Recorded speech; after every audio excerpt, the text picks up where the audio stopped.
El 20 de enero de 1943, un avión de combate entró sin ser detectado en Bruselas, capital de Bélgica. Hacía ya 3 años que los belgas se habían rendido ante Alemania y los nazis gobernaban el país con dureza. Sin embargo, sus radares no pudieron detectar la aeronave que voló bajo entre los edificios para pasar inadvertida. Su piloto era el teniente Jean Desailly-Longeam, quien estaba al servicio de la Fuerza Aérea Británica. El objetivo de Jean era destruir un misterioso edificio en pleno centro de Bruselas. Sus superiores le habían prohibido esta misión numerosas veces, decían que era demasiado peligroso, que era una locura. Pero Jean estaba decidido a hacerlo y nadie iba a meterse en su camino, ya que para él se trataba de algo personal. Hacía años que esperaba este momento. Atacando este edificio, Jean finalmente vengaría la muerte de su padre. Fue así como el piloto renegado desobedeció a sus comandantes, se dirigió a Bruselas y descendió hasta quedar justo enfrente de su blanco, la residencia Belvedere. Preparó sus cañones, apuntó y abrió fuego. Pero, ¿qué había en este edificio? ¿Y por qué el piloto arriesgó su vida desobedeciendo las órdenes de sus superiores? Para entender los motivos de la venganza tenemos que conocer su carrera militar. Jean nació en Bélgica en 1912 en una familia noble y su padre era nada más y nada menos que el poderoso barón Raymond Desailly-Longeam. La familia de Jean quería que fuera un banquero, pero cuando comenzó la Segunda Guerra Mundial fue reclutado en el ejército belga como oficial de caballería. Bélgica se rindió en mayo de 1940, después de una feroz campaña del Tercer Reich. Pero rendirse no era una opción para Jean. Es por esto que participó del operativo Dunkerque, cuando cientos de miles de soldados fueron evacuados en Francia y puestos a salvo en Inglaterra. Jean consiguió escapar con vida y estaba decidido a dar batalla. Volvió a Francia para combatir, pero con tanta mala suerte que llegó justo cuando el país se rendía ante los nazis. Cuando Jean intentó salir de Francia fue capturado por el gobierno de Vichy y puesto en un campo de prisioneros de guerra. Nuevamente, Jean se las ingenió para burlar a sus enemigos, consiguió escapar de su prisión y se dirigió otra vez a Inglaterra, esta vez con el objetivo de unirse a la Fuerza Aérea Británica para seguir luchando desde el aire. Pero su plan tenía 2 inconvenientes. El primero era que Jean no tenía experiencia como piloto. Y el segundo era que tampoco tenía la edad adecuada para unirse a la Fuerza Aérea. A sus 28 años era considerado demasiado viejo para manejar un avión. Para solucionar esto, falsificó sus documentos para fingir que era más joven y ser admitido en la aeronáutica, y luego se dedicó a entrenar incansablemente hasta convertirse en uno de los mejores pilotos de su tiempo. Jean participó en decenas de misiones de ataque a infraestructura y para 1942 todos estaban de acuerdo en que era uno de los hombres más valientes y aguerridos de la Fuerza Aérea. Sin embargo, nadie sabía que el piloto ardía en deseos de venganza. Mientras estaba en Inglaterra, uno de sus contactos en Bélgica le informó que su padre había sido asesinado por los nazis. El barón Desailly-Longeam había sido detenido por la SIPO, la salvaje policía de Heinrich Himmler, que lo torturó y ejecutó sin piedad. La SIPO había instalado su base de operaciones en un lujoso edificio de departamentos en la capital belga, la residencia Belvedere, un lugar que se ganó una fama siniestra, pues todos sabían que sus bodegas eran utilizadas para torturar prisioneros.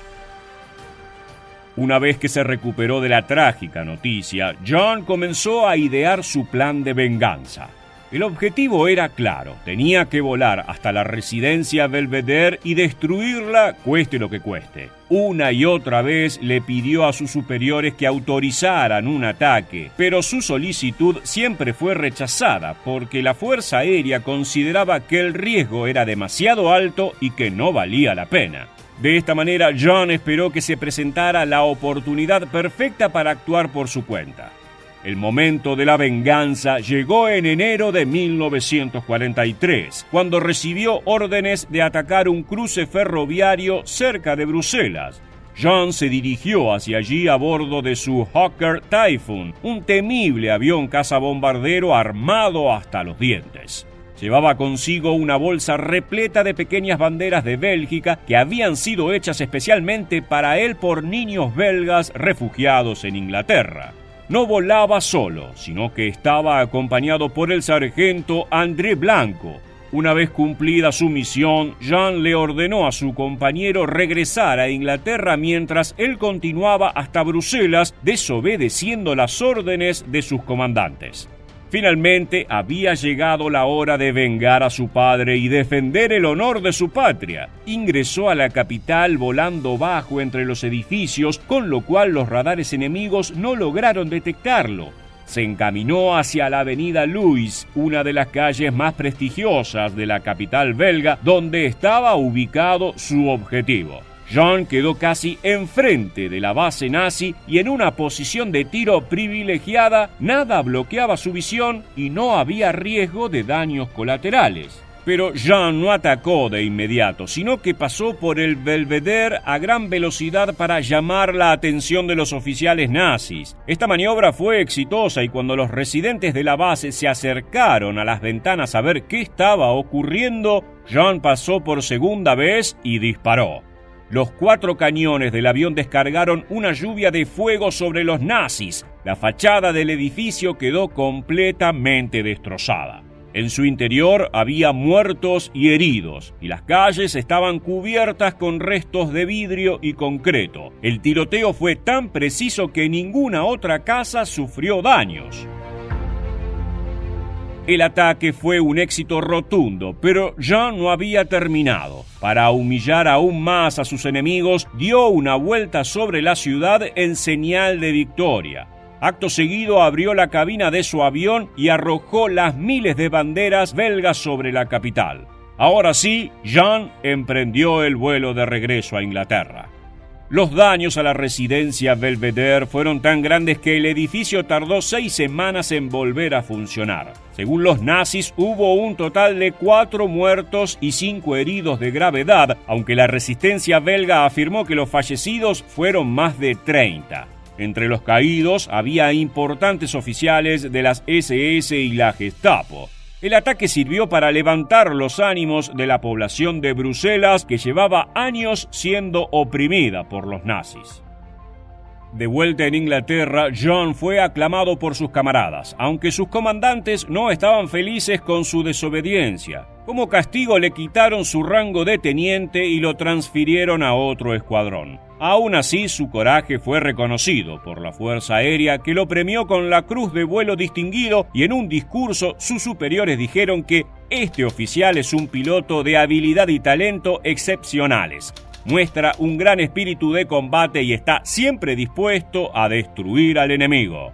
En los meses siguientes, Jean siguió luchando a favor de Inglaterra. Su vida, sin embargo, terminó abruptamente en agosto de 1943 al volver de una misión en Bélgica. En ella, su avión fue gravemente dañado por la artillería alemana y Jean falleció al estrellarse cuando intentaba aterrizar. Hoy en día, Bélgica lo recuerda como un héroe. En la avenida Louis, justo enfrente de la residencia Belvedere, hay un monumento que conmemora al piloto renegado que arriesgó todo para salvar el honor de su país.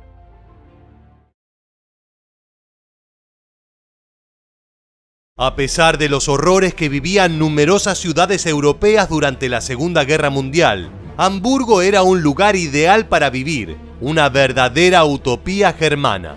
La ciudad, ubicada a orillas del río Elba, es la segunda en tamaño en toda Alemania después de Berlín y cuenta con uno de los puertos más grandes de Europa. Durante el Tercer Reich, Hamburgo era uno de los Gaue, las subdivisiones administrativas geográficas de la Alemania nazi, y tenía una importancia comercial e industrial muy alta para Hitler. Los rumores de la sangrienta guerra que se libraba en toda Europa eran lejanos para los habitantes de esta ciudad, ajenos hasta cierto punto, a pesar de ser su país el principal impulsor de la contienda. Más allá de que en su gran puerto se construía la mayoría de los barcos militares alemanes y de su cercanía con el campo de concentración de Neuengamme, que se encontraba a unos escasos 30 kilómetros, Hamburgo parecía vivir una realidad paralela, lejana al terror de la guerra. Sin embargo, todo cambió la noche del 24 de julio de 1943, cuando el calmo cielo de la ciudad se iluminó bajo luces cálidas de bengalas, conocidas por los alemanes como árboles de Navidad. Luego las aeronaves inglesas lanzaron tiras de papel metalizado, actualmente llamado chaff. Lo que siguió inmediatamente después fue mucho peor. El cielo de Hamburgo estalló. Toneladas y toneladas de bombas cayeron y explotaron contra las calles de la urbe, generando una destrucción atroz que se continuaría durante una semana más. En cuestión de días, la ciudad utópica germana se convirtió en un infierno en tierra, de la forma más literal posible. La guerra por fin había llegado a Hamburgo. Pero ¿qué fue lo que sucedió en la Operación Gomorra? ¿Cómo fue el ataque aliado que se convirtió en el bombardeo más violento hasta ese momento? No te muevas de tu pantalla porque en los próximos minutos te contaremos todo sobre el bombardeo que destruyó Hamburgo e inició el final de la Segunda Guerra Mundial. ¿Estás listo? Pues entonces prepárate para viajar en el tiempo. La Operación Gomorra se originó por un acuerdo entre Roosevelt, Churchill y Stalin meses después de la derrota alemana en Stalingrado. El líder soviético ya venía insistiéndole a sus aliados de Occidente para que abrieran un segundo frente de batalla al oeste de Alemania. Sin embargo, Inglaterra y Estados Unidos no se sentían con la capacidad de emprender un ataque con tropas por tierra, lo cual recién ocurriría en 1944 en la Operación Overlord con el desembarco en Normandía. Como opción, propusieron bombardear una ciudad alemana por aire. El blanco seleccionado fue Hamburgo, no solo por su tamaño y cantidad de habitantes, sino por su importancia económica e industrial. Esta ciudad era el centro de la economía de apoyo de Alemania y de la industria manufacturera en ese momento, por lo que destruirla dejaría paralizado al ejército de Hitler, incapaz de reponer mucho del armamento que se perdía día a día en el frente oriental.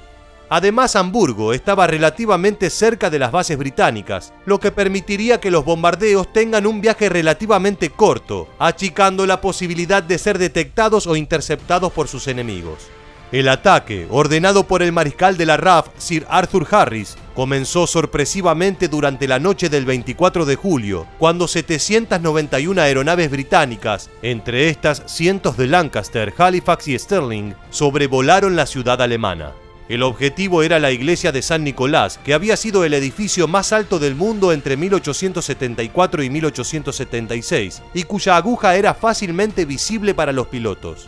Los bombarderos ingleses tiraron bengalas para iluminar el blanco, y además usaron una pionera técnica antirradar para evitar ser detectados, arrojando tiras de papel metalizado para provocar un falso eco e incapacitar los radares enemigos.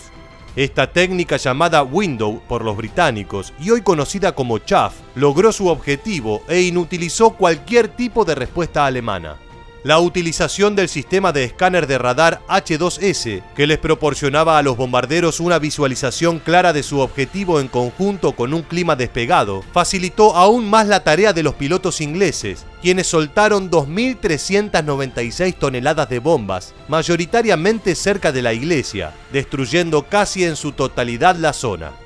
La primera tanda fue de bombas explosivas, pero además de estas, se lanzaron bombas incendiarias. Las primeras destrozaban los techos de los edificios y casas, mientras las segundas caían en el interior e incendiaban los recintos que eran predominantemente de madera.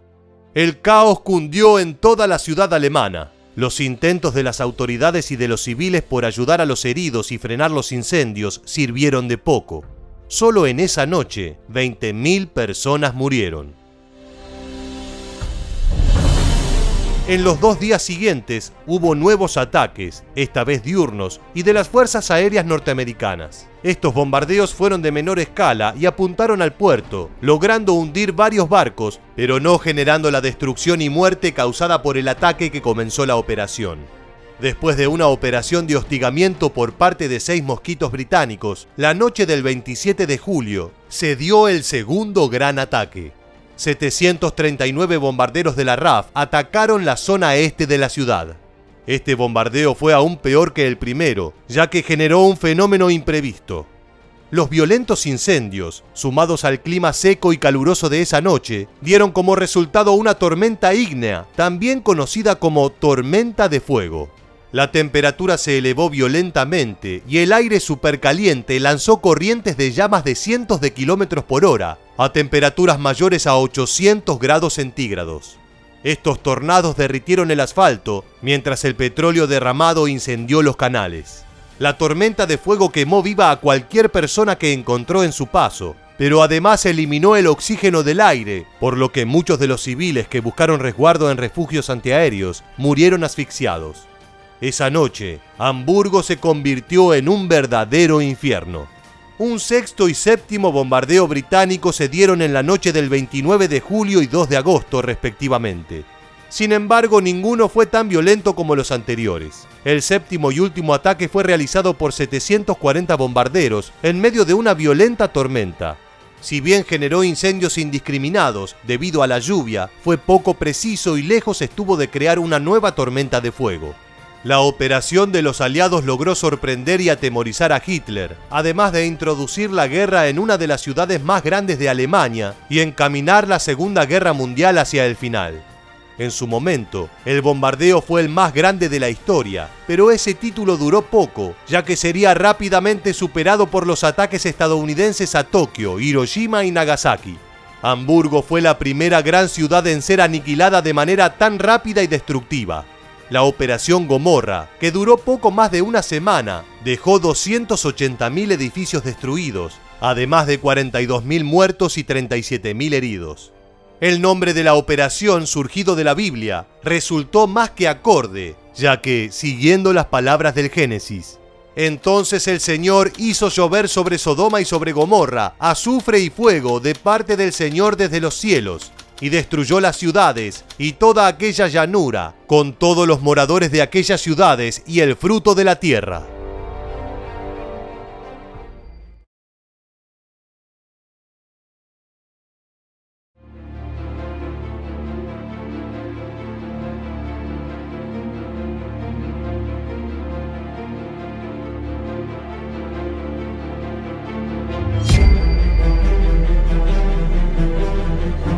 Son las 13 horas 35 minutos del 10 de julio de 1940.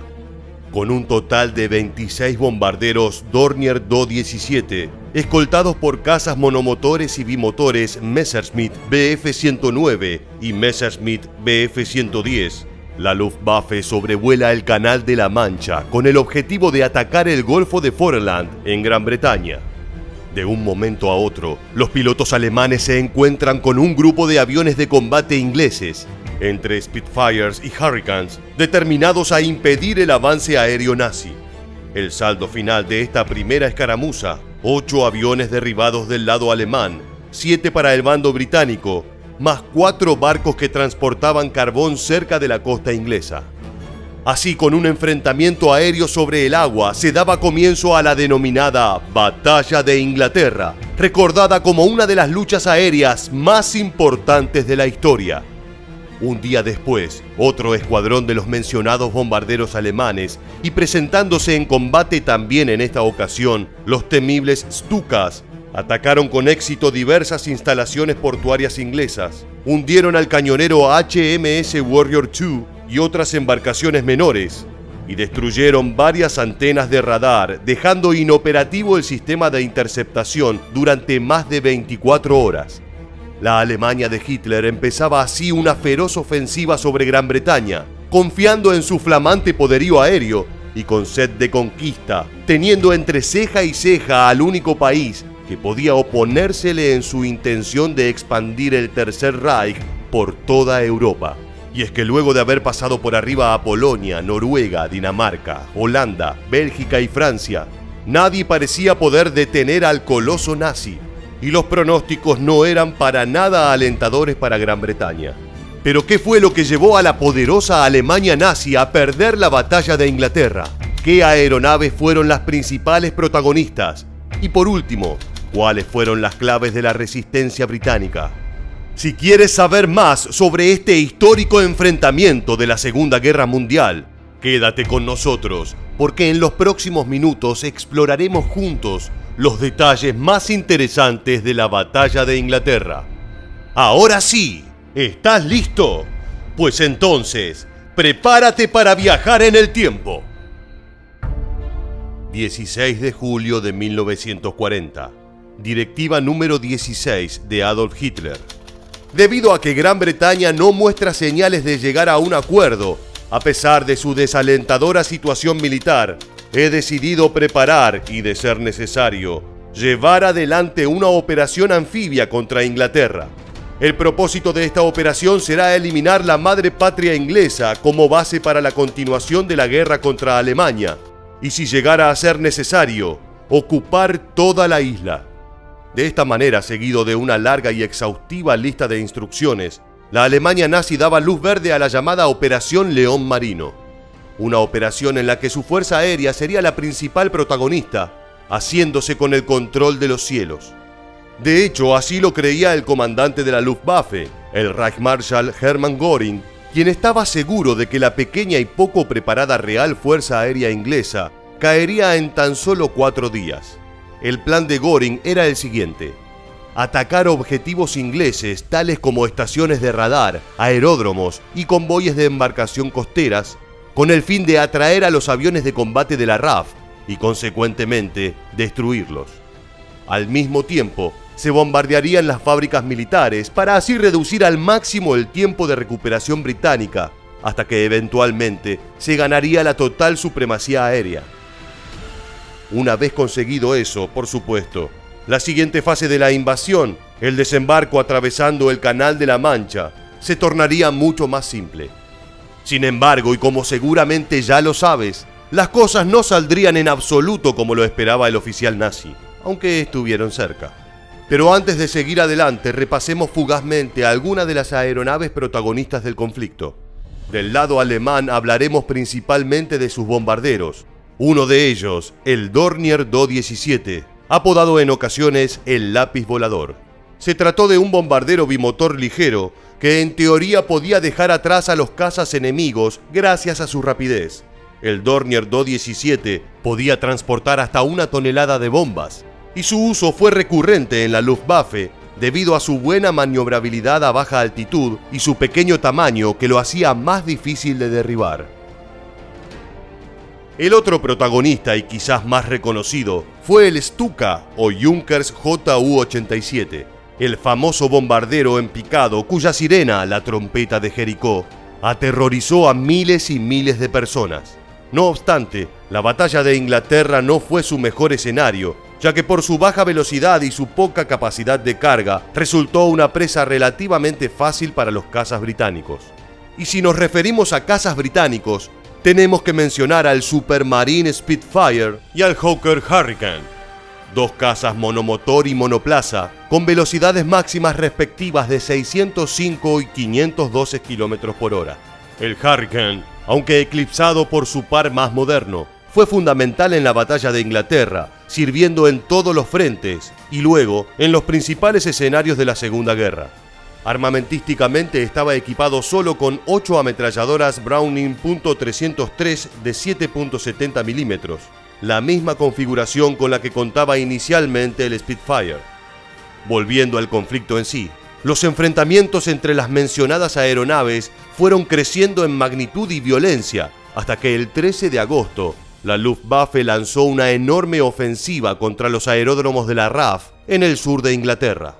Dicho ataque se llamó Aldertag, en español, Día del Águila. Fue una jornada crítica para los pilotos ingleses y quizás el punto en que Alemania estuvo más cerca de quedarse con la victoria. Y es que la RAF se estaba quedando sin cazas en condiciones, sin aeródromos en condiciones y, peor aún, sin pilotos. Mientras las tripulaciones de tierra reparaban los aviones e intentaban rellenar los cráteres dejados por las bombas en las pistas de aterrizaje, todo bajo el fuego de un experimentado enemigo, los pilotos británicos muchas veces se veían obligados a bajarse de un avión e inmediatamente subirse a otro para volver al combate. Es más, hubo ocasiones en las que todos los aviones disponibles de la RAF estuvieron en el aire e incluso entonces no eran suficientes. Pero ¿qué fue lo que pasó? Por alguna razón, y ante la encarnizada, aunque menguante resistencia inglesa, Göring ordenó dejar de atacar objetivos militares y comenzar a bombardear ciudades como Londres, Liverpool, Manchester, Birmingham, entre otras. Este abandono de los ataques directos sobre los aeródromos le permitió a la RAF recuperarse lentamente y con el tiempo dar vuelta a la historia de lo que parecía una derrota asegurada. Fue así que el 17 de septiembre de 1940, Hitler decidió que la invasión no iba a ser posible y canceló la Operación León Marino. Y si bien los bombardeos sobre el suelo inglés continuaron durante toda la guerra, se puede decir que entre septiembre y octubre de ese año, la batalla de Inglaterra había concluido. Este fracaso llevó a la Alemania nazi a un año después centrar su atención en la Unión Soviética e intentar invadirla, una traición que pagaría caro. Al mismo tiempo, Gran Bretaña se posicionaría como la puerta de entrada del poderoso Estados Unidos a tierras europeas. En cifras, la batalla de Inglaterra le costó a la Luftwaffe un total de 1.733 aeronaves contra las 915 que perdió la RAF. Vale la pena mencionar también la participación de otras naciones en la batalla. De forma directa, Italia, que aportó aeronaves y efectivos para ayudar a Alemania. De forma indirecta, pilotos australianos, canadienses, neozelandeses, sudafricanos, franceses, checos y polacos que acudieron en auxilio y relevo de sus pares británicos. Y llegando al final, te preguntamos, ¿piensas que Alemania hubiera podido concretar la invasión de haber ganado la batalla de Inglaterra? Déjanos tu comentario en la bandeja aquí debajo y no olvides suscribirte y activar las notificaciones para conocer muchos más sucesos militares que dejaron su huella en la historia. Gracias y hasta el próximo video.